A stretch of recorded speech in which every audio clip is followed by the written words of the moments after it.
Assalamu alaikum, a very good morning to all of you. I hope you all are doing well. Welcome to TKS online class. I am Ma'am Simra from TKS Senior Campus. Subject is Science. Today's good message is trust yourself. You know more than you think you can do. Okay, before starting the lecture, I will recall the name of the present students. So the present students are Fasi and Misbah. Take out your science book, hold your pencil in your hand. We are going to start our new chapter, and our new chapter is pollutants and their effects on the environment on page number 39. Here is the introduction. Pollutants कहते हैं dust particles को. Pollutants का dust particles का या environment में present pollution का क्या effect होता है उसके environment में. तो आप पेज नंबर 39 पे इंट्रोडक्शन देखो. Can you recall what you have learn about environmental pollution in grade 5. You have learn about the definition of pollutions, kind of pollution, water, air and land, main sources of pollution, smoke, sewage, water, solid waste, industrial waste and measure to reduce the pollution. Reduce मतलब ख़त्म करना. अब कहते हैं आपने अपने previous grade में grade 5 में पोल्यूशन के बारे में पढ़ा हुआ है. पोल्यूशन आपके पास contamination of physical and chemical environment को कहते हैं. मतलब फ़िज़ा का गंदा होना या गर्द आलूद होना उसको पोल्यूशन कहते हैं. ठीक है, मतलब आपका इन्वायरमेंट कितना जो है वो पोल्यूटेंट से भरा हुआ है, या उसमें किस किस्म के पोल्यूटेंट्स प्रेजेंट है, या वो किस तरह से आपके इन्वायरमेंट को जो है वो गंदा कर रहा है. जैसे आपके पास पोल्यूटेंट्स की काइंड्स बताई हुई हैं, water, air and land. Water मतलब वाटर में आप अगर सीवेज सिस्टम जो है वो जाकर वाटर में ऐड हो रहा है तो वो एक्वेटिक लाइफ को डिस्टर्ब कर रहा है. इसके अलावा अगर वो वाटर जो है आपके टैप वाटर तक आ रहा है, मतलब उसको रिजर्वायर जो आपका नेचुरल आर्टिफिशियल रिजर्वायर जो है, जो कि मैन मेड रिजर्वायर जिसको डैम कहते हैं, अगर वही वाटर जो है डैम्स में जा रहा है और डैम से वो वाटर होता हुआ आपके घरों तक आ रहा है, वो टैप वाटर अगर आप ड्रिंकिंग पर्पस के लिए यूज़ कर रहे हो तो वो आपके लिए नुकसानदेह हो सकता है, हार्मफुल हो सकता है, बहुत सी डिजीज़ कॉज कर सकता है. ठीक है, इसके अलावा एयर मतलब अगर आप फॉर एग्ज़ाम्पल ये जो अक्सर जो गार्बेज वगैरह होता है, ठीक है, ये जो वेस्ट मटेरियल्स जितना भी होता है, जितना भी कूड़ा करकट होता है उसको जला देते हैं. उसको जलाने में अगर उसमें पॉलीथीन बैग्स प्रेजेंट है, पॉलीथीन बैग्स मतलब शॉपिंग बैग्स अगर प्रेजेंट है तो वो जो है इन्वायरमेंट को जो है डिस्ट्रॉय कर रहा है, ओजोन लेयर को जो है डिस्ट्रॉय कर रहा है. ओजोन लेयर जो एटमॉस्फेयर में प्रेजेंट होती है उसको डिस्ट्रॉय कर रहा है. ऑलरेडी ओजोन लेयर में जो है डिप्लीशन स्टार्ट हुई हुई है. ओजोन लेयर जो है वो डिप्लीट हो रही है, मतलब वो ख़राब हो रही है, डिस्ट्रॉय हो रही है. उसमें जो है छोटे छोटे से होल्स हो गए हैं just because of the air pollution. क्योंकि पॉलीथीन बैग्स जो हैं जब वो आप उसको फॉर एग्ज़ाम्पल जलाते हो, जब वो कूड़ा करकट में प्रेजेंट होते हैं, अगर उसको जला रहे हो, उसको जो स्मोक होता है वो इन्वायरमेंट में अगर प्रेजेंट है, इन्वायरमेंट से होता है वो एटमॉस्फेयर में जा रहा है और ऊपर जो ओजोन लेयर अगर उस तक जा रहा है तो वो उसको डिस्ट्रॉय कर रहा है. ठीक है, लैंड जो है फॉर एग्ज़ाम्पल आप जो लैंड में जो गंद वगैरह जो गिरा देते हैं उसको कहते हैं लैंड पोल्यूशन. जगह जगह जो गंद गिरा हुआ होता है, जगह जगह गंद के ढेर लगे हुए होते हैं, उसको जो है लैंड पोल्यूशन कहते हैं. ठीक है, मेन सोर्सेज ऑफ पोल्यूशंस भी इन्होंने बताए हुए हैं. स्मोक मैंने आपको बता दिया, सीवेज के बारे में भी बता दिया. सॉलिड वेस्ट जो सॉलिड वेस्ट जो गंद वगैरह होता है जो गिराया जाता है, चाहे आप जितने भी एजुकेटेड हो या अनएजुकेटेड हो, एजुकेटेड एंड अनएजुकेटेड दोनों ये काम करते हैं. सड़कों पे भी गंद गिरा देते हैं, जगह जगह गंद गिरा देते हैं, सफाई का ख्याल बिल्कुल नहीं रखते. इंडस्ट्रियल वेस्ट मतलब इंडस्ट्रियल्स में जो वेस्ट केमिकल्स वगैरह होते हैं वो उनको थ्रो किया जाता है इन वाटर. उससे वो एक्वेटिक लाइफ को भी डिस्टर्ब कर रहे हैं और साथ ही साथ अपने आप को भी नुकसान पहुंचा रहे हैं. एक तो इंडस्ट्रियल वेस्ट का धुआं जो है वो इन्वायरमेंट में प्रेजेंट हो रहा है. इंडस्ट्रियल वेस्ट से जो है एयर पोल्यूशन भी होती है, वाटर पोल्यूशन भी होती है. उसका धुआं जो है वो जाकर एटमॉस्फेयर में प्रेजेंट हो जाता है, एटमॉस्फेयर को भी वो डिस्ट्रॉय कर रहा है. जो एटमॉस्फेयर में प्रेजेंट लेयर है ओजोन, उसको भी डिस्ट्रॉय कर रहा है. इसके अलावा वाटर में अगर उसका केमिकल्स वगैरह थ्रो किए जाते हैं. अच्छा, तो इंडस्ट्रियल वेस्ट में जो फॉर एग्ज़ाम्पल आपके पास अगर वो जो वेस्ट केमिकल्स वगैरह हैं अगर वो थ्रो कर रहे हैं वाटर में, तो वो वाटर पोल्यूशन जो है उससे भी कॉज हो रही है। तो कौन से ऐसे मेजरमेंट्स जो हैं वो करने चाहिए, या कौन से ऐसे जो हैं प्रिकॉशंस करने चाहिए ताकि हमारे जो इन्वायरमेंट है वो इफ़ेक्ट ना हो ऐसी चीज़ों से, या हमें उसका ख्याल रखना चाहिए। In this unit you will learn about air pollutants, their sources and harmful effects on human organ system and effects of the human activity on environment. You will also learn about the role you can play for the protection of earth from the hazards of environmental pollution. Hazards मतलब नुकसानदेह चीज़ें जो होती हैं, ठीक है। इस unit में आप एयर पोल्यूटेंट्स के बारे में पढ़ोगे, उनके सोर्सेज के बारे में पढ़ोगे और उनके इफ़ेक्ट्स के बारे में पढ़ोगे कि वो ह्यूमंस पे उनका कितना इफ़ेक्ट्स होता है, उनकी एक्टिविटीज़ पे उसका कितना इफ़ेक्ट्स होता है। इसके अलावा आप क्या इम्पॉर्टेंट रोल जो है प्ले करते हो अपने अर्थ को बचाने के लिए, उसकी प्रोटेक्शन करने के लिए आप क्या रोल प्ले करते हो। Page number 40। You will also study about the greenhouse effect, acid rain, deforestation, global warming and the importance of conservation of energy. Conservation of energy means conserve करना, save करना energy को। आप यहाँ पर green house effects के बारे में भी पढ़ोगे, एसिड रेन के बारे में भी पढ़ोगे, deforestation, global warming and important जो है आपके पास कंजर्वेशन ऑफ एनर्जी के बारे में पढ़ोगे। फर्स्ट है आपके पास पोल्यूशन। आपके पास जो फर्स्ट 2 लाइंस हैं यहाँ पर पोल्यूशन की डेफिनेशन दी हुई है। So underline the definition. Any unwanted and undesirable change in the environment that affects the atmosphere and disturb the ecosystem is called pollution. Underline the whole definition. The addition of certain contaminants और pollutant. Contaminants और pollutants यहाँ पर dust particles के बारे में बात हो रही है। वो पार्टिकल्स जो आपके एनवायरनमेंट को जो हैं ख़राब कर रहे हैं या उसमें पोल्यूशन कॉज कर रहे हैं। The addition of certain contaminants or pollutants to the environment is called pollution. यहाँ पर आपके पास pollution की 2 definition दी हुई हैं। आप कोई भी एक लिख सकते हो और अगर मैं आपसे पूछूं तो आप कोई भी एक सुना सकते हो, ठीक है। Animal, plants, humans and all other organisms suffer due to pollution.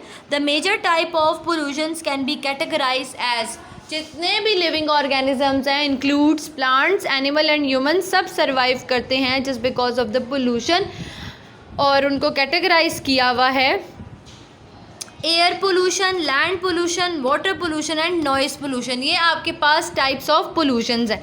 First है air pollutants and their sources. Pollution begins to be recognized as the serious threat during the Industrial Revolution of the 19th century. During this period, burning of fossil fuels in the factories and industries led to a high level of waste gases in the air.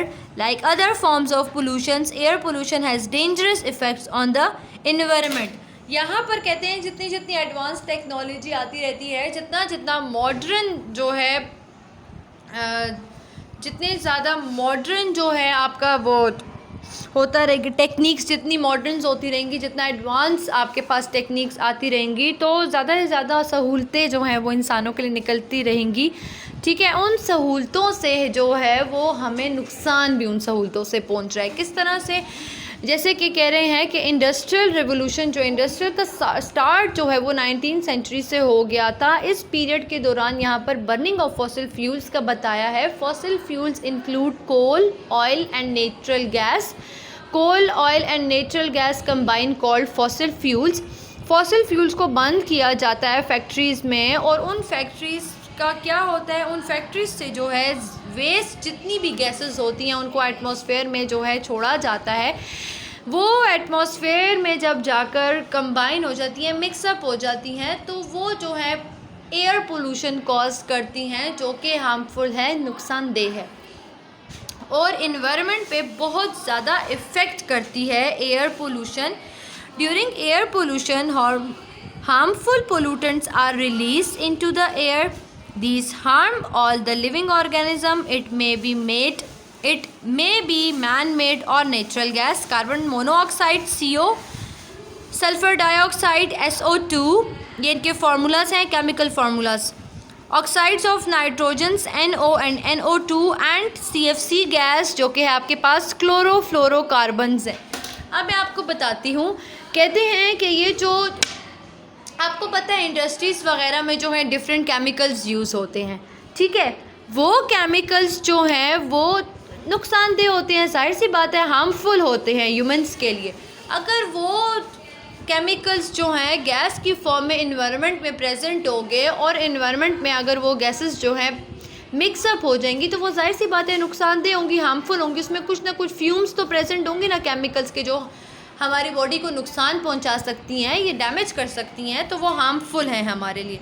यहाँ पर वो gases बताई हुई हैं जो कि हमारे लिए नुकसानदेह हैं। कार्बन मोनोऑक्साइड के बारे में बताया हुआ है, सल्फ़र डाइऑक्साइड के बारे में बताया हुआ है, oxides of nitrogen and chlorofluorocarbons. Chlorofluorocarbons जो है ये वो गैस है जो कि रेफ्रिजरेटर्स और एयर कंडीशंस वगैरह में यूज़ होती है, जो AC वगैरह होते हैं, इसमें और फ्रिज में क्लोरोफ्लोरोकार्बन गैस यूज़ की जाती है, जिसकी वजह से ये कूलिंग इफ़ेक्ट्स जो है वो देते हैं। फ्रिज में जो कूलिंग होती है वो क्लोरोफ्लोरोकार्बन की वजह से होती है, और ये जो AC में जो गैस जो है वो इंजर्ट की जाती है वो ये क्लोरोफ्लोरोकार्बन्स ही होती है, ठीक है, CFC गैस उसको कहते हैं। ये वो गैस है जो कि रेफ्रिजरेटर्स और AC में यूज़ की जाती है फॉर द कूलिंग इफ़ेक्ट्स, ठीक है, और ये नुकसानदेह भी है अगर ये इन्वायरमेंट में प्रेजेंट होती है। अगर इसको इंसर्ट कर रहे हैं तो इंसर्ट करते हुए जाहिर सी बात है कोई प्रिकॉशंस तो लिए नहीं जाते, ख़ासकर पाकिस्तान में, तो अगर ये इंसर्ट करते हुए रेफ्रिजरेटर में या AC में अगर वो इन्वायरमेंट में प्रेजेंट हो गई है तो वो हार्मफुल है लिविंग ऑर्गेनिजम्स के लिए भी, और इन्वायरमेंट को जो है पोल्यूट कर रही है, ठीक है। These are the main air pollutant produced by human activities and natural sources। ये वो एयर पोल्यूटेंट्स हैं जो कि या तो मैन मेड है या फिर नेचुरल है, ठीक है। Now comes to the page number 41। यहाँ पर टेबल बना हुआ है, ये चार्ट बना हुआ है स्केच सा, ये मैं आपको बता देती हूँ कि कौन कौन से नेचुरल हैं और कौन कौन से जो हैं मैन मेड है। पोल्यूटेंट्स दो टाइप्स के होते हैं, मैन मेड और नेचुरल। मैन मेड में आपके पास आ जाता है burning of coal and oil जो कि फॉसिल फ्यूल्स आता है, फैक्ट्रीज़ का स्मोक जो फैक्ट्रीज़ में धुआं वगैरह होता है उसको कह रहे हैं, और व्हीकल एग्जॉस्ट। व्हीकल एग्जॉस्ट जो ट्रांसपोर्ट के लिए जो हम व्हीकल्स वगैरह यूज़ करते हैं, जो मूविंग जो मोबाइल्स होते हैं, जैसे कि आपके पास जितने भी ट्रांसपोर्ट के लिए जितनी भी चीज़ें यूज़ होती हैं, कार्स वगैरह, इनमें भी जो है फ्यूल्स वगैरह यूज़ होते हैं, तो जाहिर सी बात है इनसे भी जो निकलने वाला स्मोक होता है वो भी क्या कॉज करता है, एयर पोल्यूशन कॉज करता है। नेचुरल में आपके पास आता है rotting vegetation and volcanic eruptions. Rotting vegetations मतलब वेजिटेशंस को ख़राब अगर वो हो जाती हैं तो उसमें से जो है गैस की प्रोडक्शन होती है, उसमें से नेचुरल गैस प्रोड्यूस होती है और वो जाके इन्वायरमेंट में जो है मिक्सअप हो जाती है। वॉल्केनिक इरप्शंस आपके पास यहाँ लावे की बात कर रहे हैं, जब लावा आता है तो उससे भी काफ़ी ज़्यादा धुआं जो है वो निकलता है, इमिट होता है, और वो धुआं जो है जाकर एयर में जो है प्रेजेंट हो जाता है और क्या कॉज करता है, एयर पोल्यूशन कॉज करता है। कल हम एयर पोल्यूटेंट्स के बारे में पढ़ेंगे जो कि है सल्फ़र डाइऑक्साइड है, नाइट्रोजन ऑक्साइड है, कार्बन मोनोऑक्साइड एंड CFCs, ये सारे एयर पोल्यूटेंट्स हैं, इसके बारे में हम कल पढ़ेंगे। This is all about the today's lecture. अगर कोई क्वेश्चन है तो you can ask, otherwise this is all about the today's lecture. कोई क्वेश्चन करना है बच्चे? अच्छा, एक और इम्पॉर्टेंट बात मैंने आपको बतानी है, आप लोग अपना जो नीट आपकी जो नोटबुक हैं, जितने भी सब्जेक्ट्स की आपकी नीट नोटबुक्स हैं उनको रेडी रखें। आपको जितना भी होमवर्क वगैरह मिल रहा है वो साथ साथ डन करें, क्योंकि हम चेकिंग के लिए आपकी कॉपीज़ जो हैं वो मंगवाएंगे। 5 सितंबर तक आप लोगों ने जो है अपनी कॉपीज़ जो हैं सबमिट करनी है सीनियर कैंपस में अपने स्कूल में, ठीक है। आपने किस तरह से जितनी भी आपकी नोटबुक्स हैं, जितने भी सब्जेक्ट्स की नोटबुक्स हैं, उनको आपने एक ट्रांसपेरेंट शॉपर जो है उसमें डालना है और उसको नोट कर देना है, ठीक है। परमानेंट मार्कर से आपने उस पर अपना नेम एंड क्लास मेंशन करनी है और फिर वो अपने स्कूल जो है भिजवाना है 5 सितंबर को चेकिंग के लिए, ठीक है। दोबारा से बता रही हूँ, आप अपने जितने भी सब्जेक्ट्स रिलेटेड नोटबुक्स हैं उस पे जितना भी काम आपका डन हो रहा है या साथ साथ आप डन कर रहे हो, साथ साथ कंप्लीट करते रहो। कॉपीज़ चेकिंग के लिए हम स्कूल मंगवाएंगे, तो आपका काम कंप्लीट होना चाहिए। इनिशियल्स फिल होने चाहिए, जो आपका नेम, क्लास, सेक्शंस वगैरह होती हैं, कवर होना चाहिए आपका, ठीक है। इसके अलावा नीट बच्चे, बस आपको जो मैं बता रही हूँ ना आप वो सुने, मुझसे ये फालतू के जो सवाल है ना वो ना पूछें।